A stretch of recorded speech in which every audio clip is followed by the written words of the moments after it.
কাকু, আপনার একটু লজ্জা নাই? আপনি এ কেমন ভিডিও দেখলে কাকু? কাকু, আপনি যে ভিডিও আমাকে দেখালেন সেটা দেখার পরে 2 দিন ধরে ঘুম নাই। কাকু, তুমি আমায় কি দেখালে? কাকু, তুমি এখন এর সমাধান বের করো। এই ভিডিও দেখার পরে আমার চোখে ঘুম নাই। কাকু তখন বলল, এর সমাধান খুব সহজ। আমি এর সমাধান করে দিতে পারবো। তোমার ভালো ঘুম হবে। মা, আমি বললাম, তুমি বেহুশের মতো ঘুমোবে। আমি কাকুকে হতাশ হয়ে বললাম, কাকু, আমি ঘুমাতে চাই, কি করলে আমার ঘুম আসবে? কেন তুমি আমায় ভিডিও দেখালে? কাকু তখন বলল, আজ রাতে তুই আমার ঘরে আমার জন্য একটি চা নিয়ে আসিস। তারপর আমি তো সমস্ত সমস্যার সমাধান করে দিব। আমি যখন রাতে কাকুর জন্য চা নিয়ে ঘরে গেলাম, তখন কাকু বলল, তুমি বিছানায় চুপ করে শুয়ে পড়। আমি কাকুকে বললাম, কাকু, আপনার রুমে আমি থাকবো কেন? কাকু তখন বলল, তুমি যদি ঘুম চাও তাহলে আমার এই বিছানায় শুয়ে পড়ো।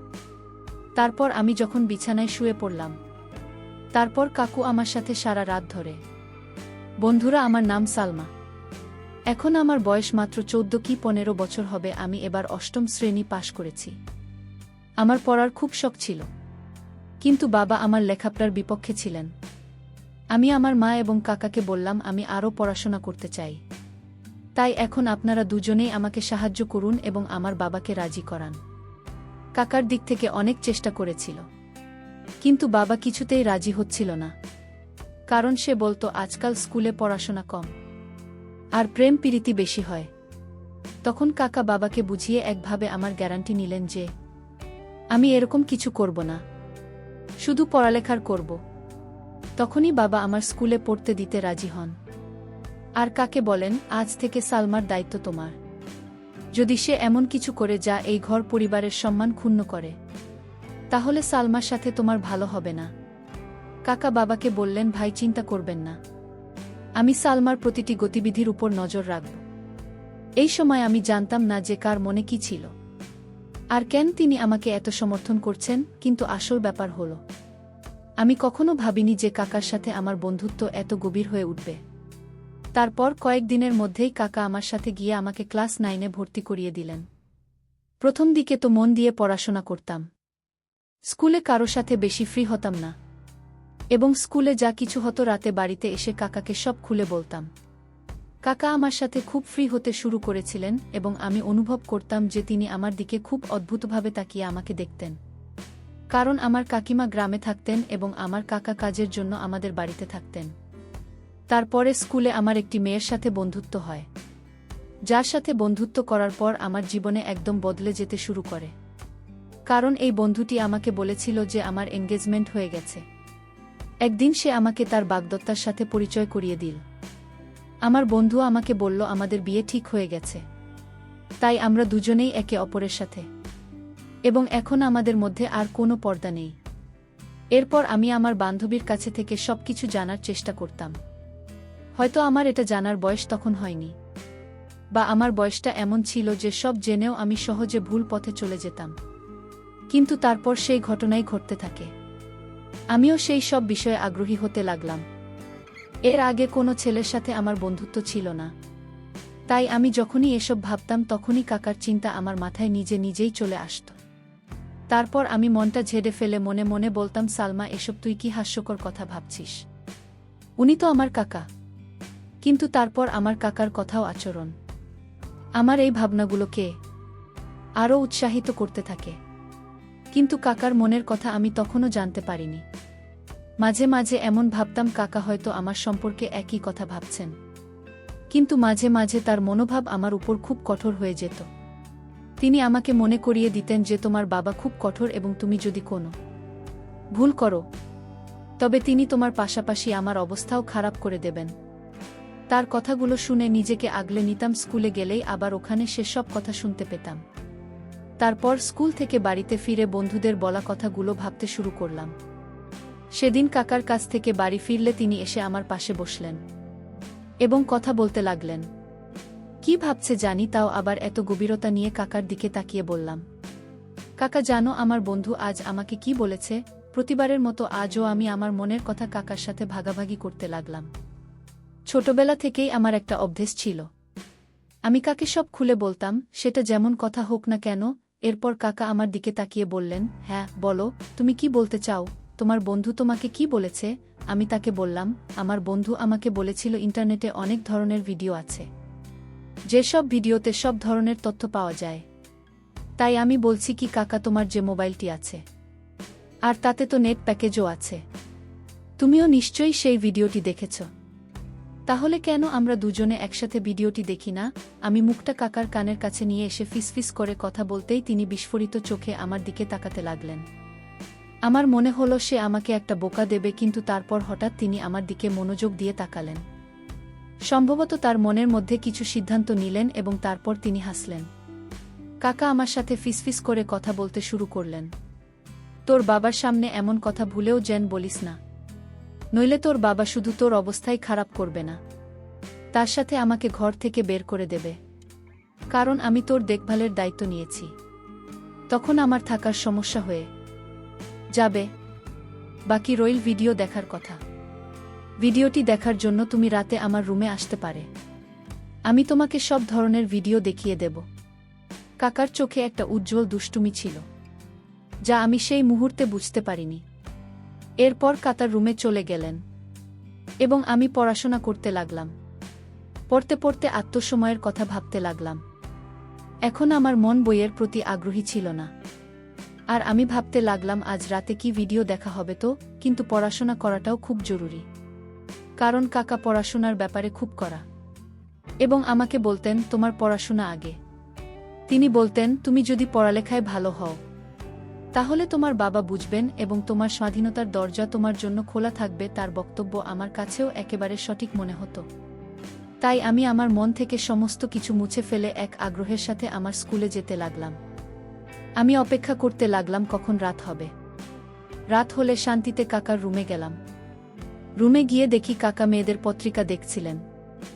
আমাকে দেখামাত্র তিনি হাসতে শুরু করলেন এবং পত্রিকাটি লুকিয়ে ফেললেন। শীতের মৌসুম চলছিল আর দিনকে দিন ঠান্ডা বেড়েই চলেছে। আজ রাতে খুব ঠান্ডা ছিল, তাই আমি গিয়ে কাকার বিছানায় তার কাছে গিয়ে বসলাম।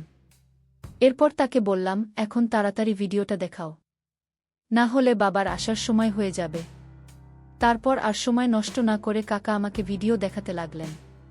ভিডিওটি দেখার সাথে সাথে আমার যে কি হচ্ছিল তা বোঝাতে পারবো না, কিন্তু কাকতালীয়ভাবে আমরা মাত্র কয়েকটি ভিডিও দেখেছিলাম।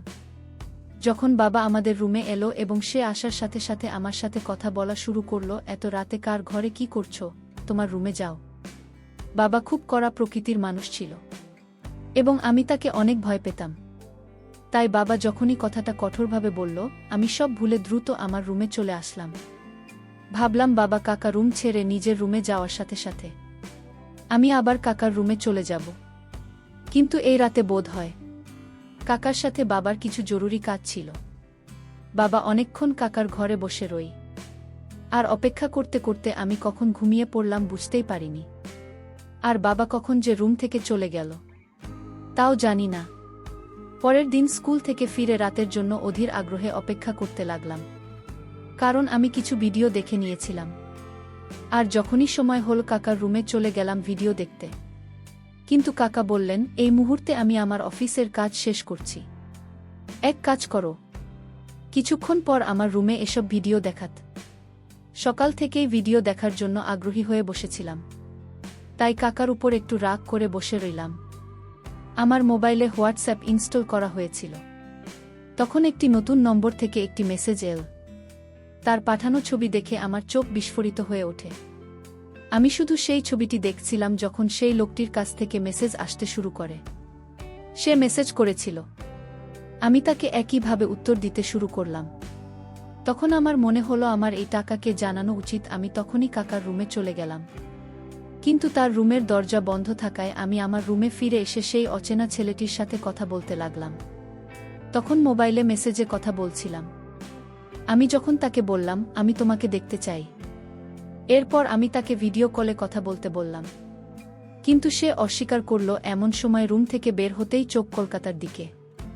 এ সময় তিনি তার ঘর থেকে বের হয়ে ছাদের সিঁড়ি দিয়ে উপরে উঠেছিলেন। তার হাতে একটি মোবাইল ছিল। রাতের এই সময়ে তিনি কেন ছাদে যাচ্ছেন তা ভাবলাম। রাত তখন 1টা বাজে। আমার ঘুম আসছিল না, কিন্তু আমার মনে একটা সন্দেহ জেগেছিল যে কাকা আমাকে নতুন নম্বর থেকে মেসেজ করছেন। আচ্ছা, এইসব ভাবতে ভাবতে আর কাকার কথা ভাবতে ভাবতে কখন যে ঘুমের মধ্যে হারিয়ে গিয়েছিলাম জানি না। আর একটা স্বপ্ন দেখলাম যেটাতে কাকা আমার সাথে ছিলেন। তখনই আমার চোখ খুলে গেল। খুব সকালে দেখি কাকার মেজাজ খুব ভালো ছিল। তিনি হাসছিলেন এবং আমার সাথে কথা বলছিলেন। এর আগে আমি পায়ে হেঁটে স্কুলে যেতাম, কিন্তু আজকে বলল আজ তোকে আমার বাইকে করে স্কুলে নিয়ে যাব। তাই আমিও তার সাথে গেলাম।